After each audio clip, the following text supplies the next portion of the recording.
svet zvaný. Do toho domu prišlo v noci dieťa. Dieťa ako kvietek. Svietilo okom uhňom z popola a poobzeralo sa dokola. Potom pokrútilo hlavou ústa. Ten spí, aj tá spí. Nemá kto ísť so mnou po zlato. Na to traja vstali, na cestu sa dali s dieťaťom. A to dieťa malé len videlo stále Marťan z hovej skale.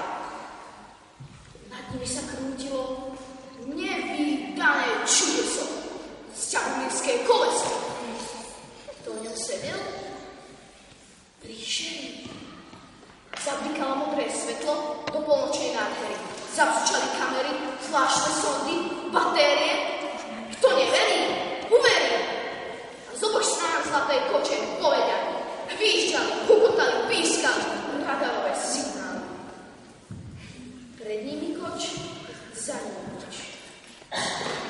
Traja kráčali strachom ledva dýchali. Jasnice ako sikeliste. Nesmeli však z konej ísť. Keď vyšli za dedinu do šíreho poľa, z konej sa jeden bol. Jeho smrť to bola. Veľké kachle zo železa sa mu predstavili, vlny vystrelili. Keď sa otiekol okolo, popálil sa, že hneď zomrel. Aj druhý sa cestou zvinul, z koľají sa von vychýlil. Strašné slnko ako z kotla. Zalialo ho, zhorel botla.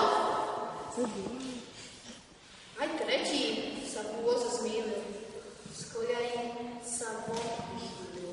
Stará povesť vraví o ňom, že ho spálil kohút ohňom. Termojadrový. A to čudné teleso čert do neba odniesol. Ako prišlo, tak odišlo. Malo šťastie z neho zišlo. Kto vie, aké plány malo, keď koľajú tých troch hnalo. Letnou nocou zmátanou na tú skalu Marťákov, na letisko Marťanov. Či išla na poklady, hypotézy, predpoklady. Lebo všetci zle skončili, keď z koľají vykročili. A aj dieťa stratilo sa. Nevedlo kam, chodilo sa.